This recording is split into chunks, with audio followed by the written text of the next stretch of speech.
Again today after yesterday's kickoff, and we've had a great morning and just an exceptional afternoon plan with several speakers. And my role today is to introduce that first speaker, and it's really a sincere privilege for me to be able to introduce a true visionary in her efforts to harness the power of industry and government to the benefit of the people of Rhode Island, Governor Gina Raimondo.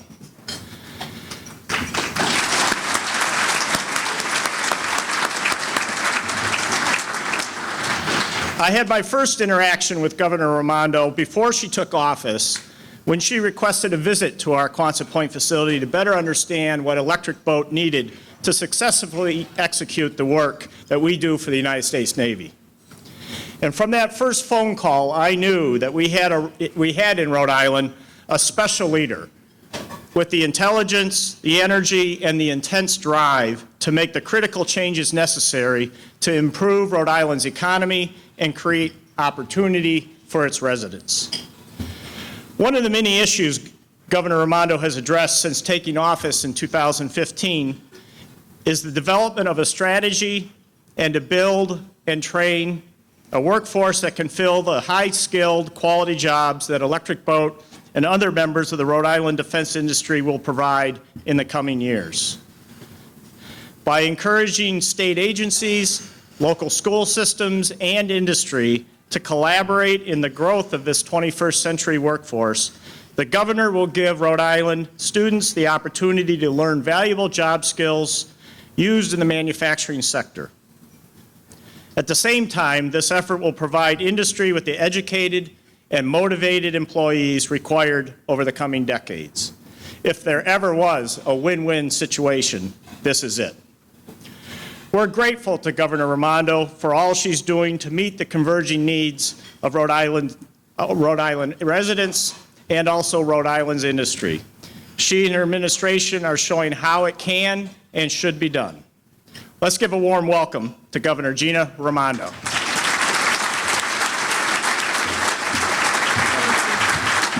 Thank you, Jeff. Thank you. Good afternoon. And for those of you not from Rhode Island, welcome to Rhode Island.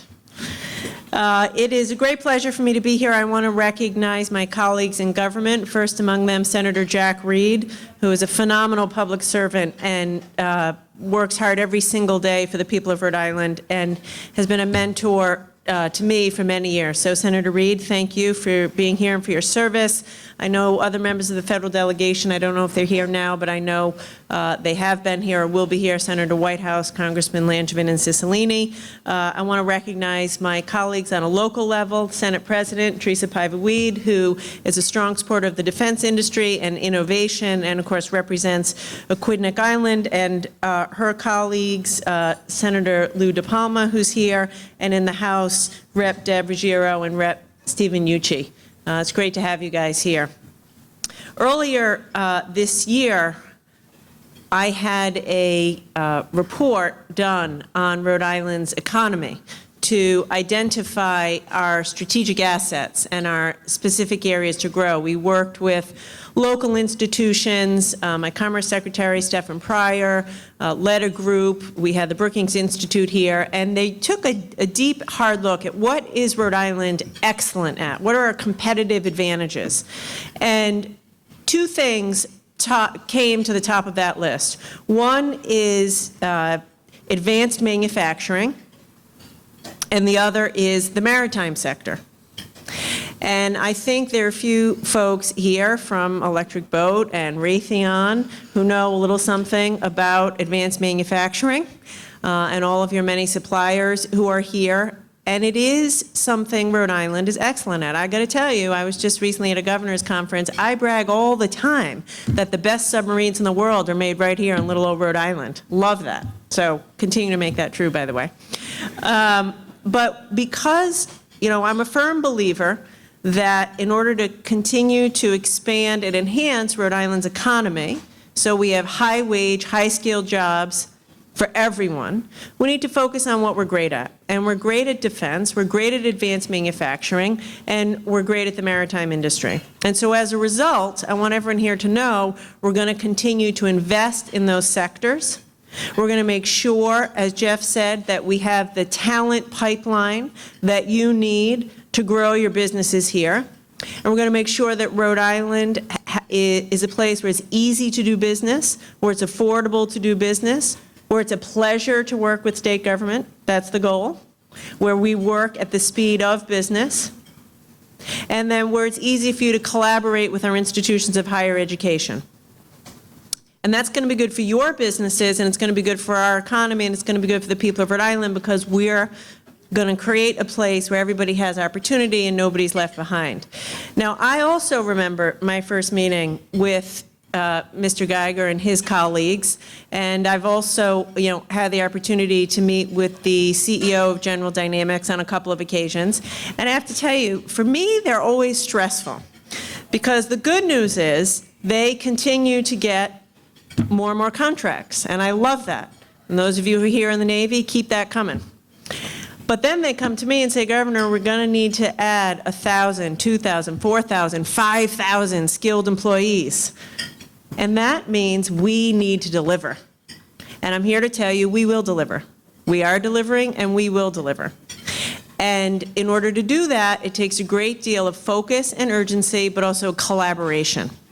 So just a minute on some of the job training programs and skill programs that we have created, that Electric Boat is taking advantage of, that Raytheon's taking advantage of. SENEDIA, Molly is here. She's phenomenal. They have been a terrific partner in everything that we've done. So there's no one thing, right? So a couple things that we're doing. First, we have started a program called Real Jobs Rhode Island. It's a job training program. A number of you who are here, businesses are involved in it.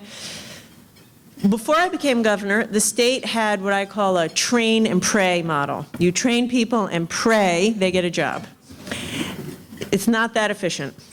We said we're going to put the businesses at the heart of this. And we created a defense cluster, a maritime cluster, financial services, and the businesses, they decided, you've decided these are the skills that folks need. And so far, so good. And it is working. In fact, I just had the opportunity to meet with some of the interns that are working on a cybersecurity Real Jobs program. These folks are getting trained, they're getting internships, they're getting jobs, and you're getting people that have the skills you need. The second thing that we're doing right here in Newport, again, partnering with SENEDIA, partnering with many of you, partnering with Rogers High School, we're starting a program in high school. Not everyone is going to go to four-year college. Not everyone should. Everyone deserves a chance to get a good job. Everyone deserves a chance to have the skills to get a good job. So we're starting a cyber program.